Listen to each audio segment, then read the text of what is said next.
On dit que l'on n'oublie jamais son premier amour. En effet, je m'en souviendrai toujours car il m'a donné une leçon que je vais garder ancrée pour toujours. Je m'appelle Hélène et j'avais 15 ans à l'époque. Écoute mon histoire.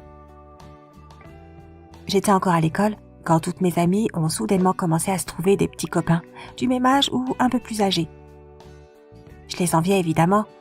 Je n'étais certes pas la plus jolie, mais moi aussi j'étais prête pour ma première histoire d'amour. J'étais la seule encore célibataire et je me sentais vraiment mal à l'aise quand on sortait tout ensemble en compagnie de leurs amoureux. Mais un jour, mes prières ont été entendues. Je suis allée au centre commercial et alors que je me baladais, un gars est venu me voir pour me demander mon numéro.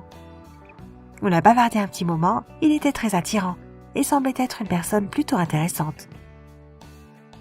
Quand je suis rentrée chez moi, il m'a envoyé un message et on a commencé à discuter. On a parlé presque toute la nuit. Et à 9h, quand il a été l'heure d'aller à l'école, j'ai compris que j'étais amoureuse. Nous avions décidé de nous retrouver après les cours devant un café. Quand je l'ai revu, j'ai senti mon cœur battre la chamade et j'avais des difficultés à respirer. Mon amoureux s'appelait Joe et avait 19 ans. C'était plutôt excitant qu'il soit bien plus âgé et que son attention se soit portée sur moi. En buvant mon café, je ne pouvais pas le quitter des yeux. Et il semblait très intéressé par ma vie. Il posait beaucoup de questions.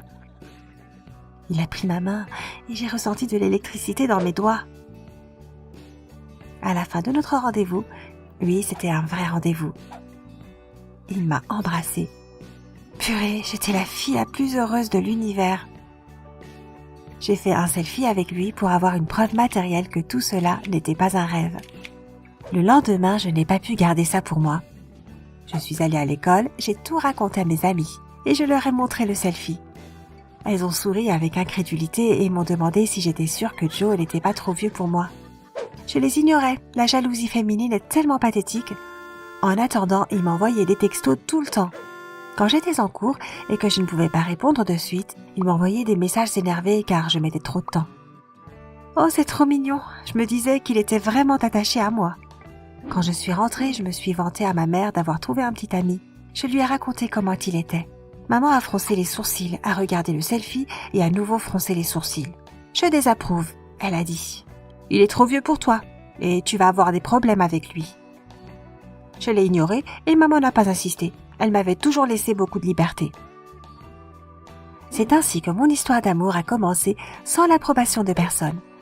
Mais ça me convenait parce que j'avais un nouveau petit ami prénommé Joe à qui je plaisais vraiment.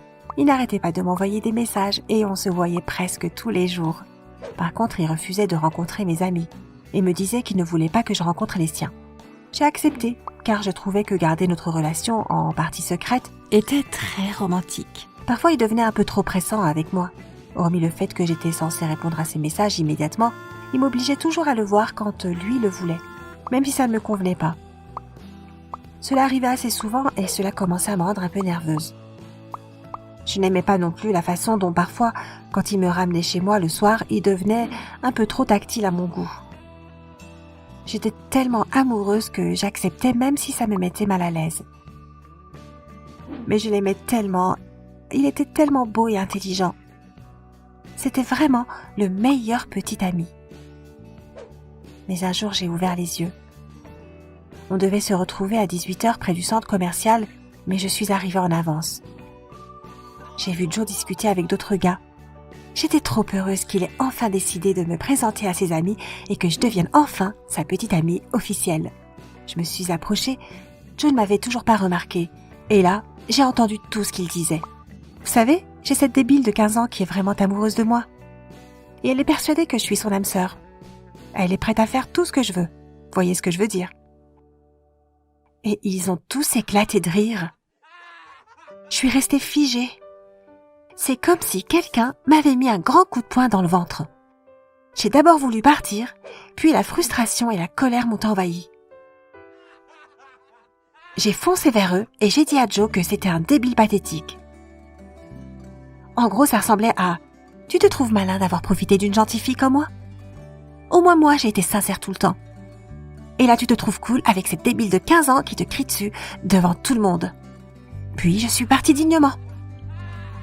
La dernière chose que j'ai vue, c'est le visage de Joe embarrassé et les expressions amusées de ses amis, qui s'en souviendront longtemps, j'espère.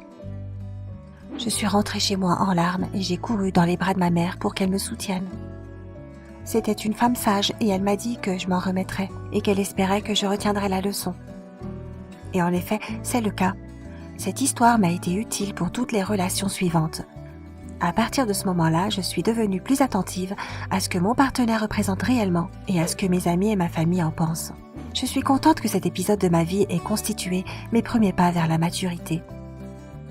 Si toi aussi tu as connu une expérience de relation toxique, partage-la avec nous dans les commentaires.